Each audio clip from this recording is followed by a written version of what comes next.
श्रीमद्भागवत महात्म का दूसरा अध्याय। यमुना और श्री कृष्ण पत्नियों का संवाद और कीर्तन उत्सव में उद्धव जी का प्रकट होना। ऋषियों ने पूछा, सुत जी, अब ये बतलाइए कि परीक्षित और वज्रनाभ को किस प्रकार आदेश देकर जब सांडिल्य मुनि अपने आश्रम को लौट गए, तब उन दोनों राजाओं ने कैसे कैसे और कौन कौन सा काम किया। तो सुत जी कहने लगे, तदंतर महाराज परीक्षित ने इंद्रप्रस्थ दिल्ली से हजारों बड़े बड़े सेठों को बुलवाकर मथुरा में रहने की जगह दी और इनके अंतरिक्ष सम्राट परीक्षित ने मथुरा मंडल के ब्राह्मणों तथा प्राचीन वानरों को, जो भगवान के बड़े ही प्रेमी थे, बुलवाया और उन्हें आदर के योग्य समझकर मथुरा नगरी में बसाया।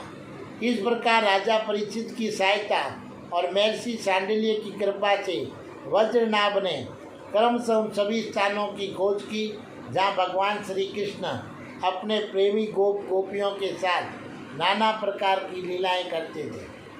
लीला स्थानों का ठीक ठीक निश्चय ही जाने पर उन्होंने वहाँ की लीलों के अनुसार उस स्थान का नामकरण किया, भगवान के लीला विग्रहों की स्थापना की तथा उन स्थानों पर अनेकों गांव बसाए और स्थान स्थान पर भगवान के नाम से कुंड और कुएं खुदवाए, कुंज और बगीचे लगवाए, शिव आदि देवताओं की स्थापना की, गोविंद देव, हरिदेव आदि नामों से भगवत दीव ग्रह स्थापित किए। इन सब शुभ कर्मों के द्वारा वज्रनाभ ने अपने राज्य में सब और एकमात्र श्री कृष्ण भक्ति का प्रचार किया और बड़े ही आनंदित हुए और उनके प्रजाजनों को भी बड़ा आनंद था। वे सदा भगवान के मधुर नाम और तथा लीलों के कीर्तन में संलग्न और परमानंद के समुद्र में डूबे रहे थे और सदा ही वज्रनाभ के राज्य की प्रशंसा किया करते थे। एक दिन भगवान श्री कृष्ण की विरह वेदना से व्याकुल 16,000 रानियां अपने प्रियतम पतिदेव की चतुरथ पटरानी कालिंदी यमुना जी को आनंदित देखकर सरल भाव से उनसे पूछने लगी। उनके मन में सोत्याडा लेस मात्र भी नहीं था। श्री कृष्ण की रानियों ने कहा, बहन कालिंदी, जैसे हम सब श्री कृष्ण की धर्म पत्नी हैं, वैसे ही तुम भी तो हो। हम तो उनकी वीरांगनी में जली जा रही है। उनके वियोग दुख से हमारा हृदय वेदित हो रहा है, किंतु तुम्हारी ये स्थिति नहीं है। तुम प्रसन्न हो, इसका क्या कारण है? कल्याणी, कुछ बताओ तो सही। तो उनका प्रश्न सुनकर यमुना जी हंस पड़ी, साथ ही ये सोचकर कि मेरे प्रियतम की पत्नी होने के कारण यह भी मेरी बहन है, पिंगल गई है। उनका हृदय दया से द्रवित हो गया है, अतः वे इस प्रकार कहने लगी। यमुना जी ने कहा कि अपनी आत्मा में ही रमण करने के कारण भगवान श्री कृष्ण आत्मा राम है और उनकी आत्मा है श्री राधा जी।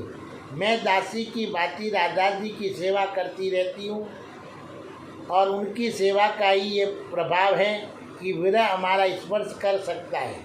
भगवान श्री कृष्ण की जितनी भी रानियाँ सब की सब श्री राधा जी के ही अंश का विस्तार है।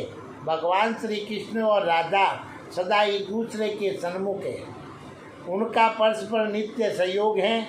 इसलिए राधा के स्वरूप में अंशता विद्वान जो श्री कृष्ण की अन्य रानियाँ हैं, उनको भी भगवान का नित्य सहयोग प्राप्त है।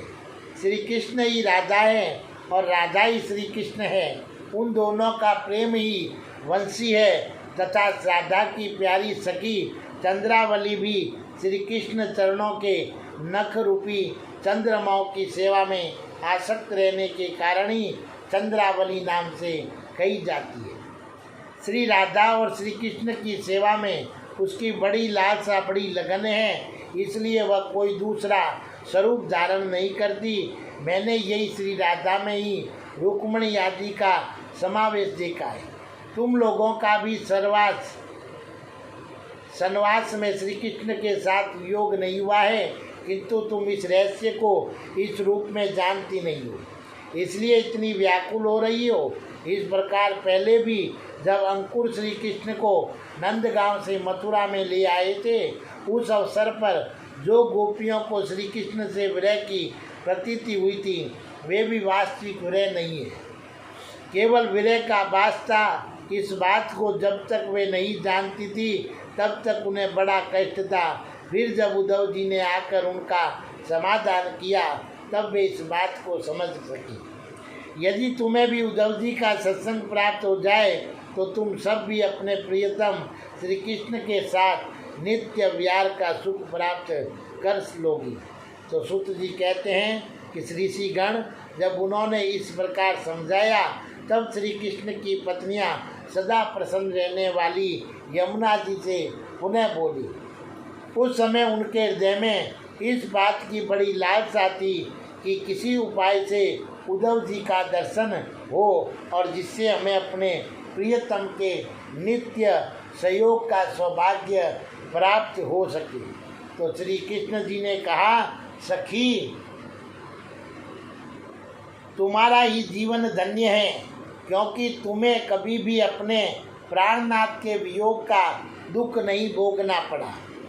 जिन राधिका जी की कृपा से तुम्हारे अभीष्ट अर्थ की सिद्धि हुई है, उनकी अब हम लोग भी दासी हुई, और किंतु तुम अभी कह चुकी हो कि उद्धव जी के मिलने पर भी हमारे सभी मनोरथ पूर्ण होंगे।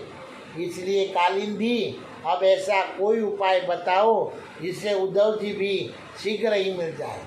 तो सुत जी कहते हैं, श्री कृष्ण की रानियों ने जब यमुना जी से इस प्रकार कहा तब वे भगवान श्री कृष्ण की 16 कलाओं का चिंतन करती हुई उनसे कहने लगी। जब भगवान श्री कृष्ण अपने परम धाम को पधारने लगे तब उन्होंने अपने मंत्री उद्धव से कहा, उद्धव साधना करने की भूमि है बद्री का आश्रम, अतः अपनी साधना पूर्ण करने के लिए तुम वहीं जाओ। तो भगवान की आज्ञा के अनुसार उद्धव जी इस समय अपने साक्षात स्वरूप से बद्री का आश्रम में विराजमान है और वहाँ जाने वाले जिज्ञासु लोगों को भगवान के बताए हुए ज्ञान का उपदेश करते रहते हैं। साधना की फल रूपा भूमि है ब्रज भूमि। इसे भी इसके रहस्य सहित भगवान ने पहले ही उद्धव को दे दिया था, किंतु वे फल भूमि यहाँ से भगवान के अंतर ध्यान होने के साथ ही स्थूल दृष्टि से परे जा चुकी है। इसलिए इस समय यहाँ उद्धव प्रत्यक्ष दिखाई नहीं पड़ते। फिर भी एक स्थान है जहाँ उद्धव जी का दर्शन हो सकता है। गोवर्धन पर्वत के निकट भगवान की लीला सहचरी गोपियों की विहार स्थली, वहाँ की लता अंकुर और बैलों के रूप में अवश्य ही उद्धव जी वहाँ निवास करते हैं। लताओं के रूप में उनके रहने का यही उद्देश्य है कि भगवान की प्रियतमा गोपियों की चरण रज उन पर पड़ती रहे। उद्धव जी के संबंध में एक निश्चित बात ये भी है कि उन्हें भगवान ने अपना उत्सव स्वरूप प्रदान किया। भगवान का उत्सव उद्धव जी का अंग है, वे उससे अलग नहीं रह सकते। इसलिए अब तुम लोग वज्रनाभ को साथ लेकर वहाँ जाओ और कुसुम सरोवर के पास ठहरो। भगवत भक्तों की मंडली एकत्र करके वीणा वेणु और मृदंग आदि बाजों के साथ भगवान के नाम और लीलों के कीर्तन, भगवत संबंधित काव्य कथाओं के स्वर्ण तथा भगवत गुण गमन से युक्त सरल संगीतों द्वारा महान उत्सव आरंभ करो। इस प्रकार जब उस महान उत्सव का विस्तार होगा तब निश्चय है कि वहाँ उद्धव जी का दर्शन मिलेगा। वही भली भांति तुम सब लोगों के मनोरथ पूर्ण होंगे। तो सुत जी कहते हैं, यमुना जी की बताई हुई बातें सुनकर श्री कृष्ण की रानियाँ बहुत प्रसन्न हुई। उन्होंने यमुना जी को प्रणाम किया और वहाँ से लौटकर वज्रनाभ तथा परीक्षित से वही सारी बातें कह सुनाई।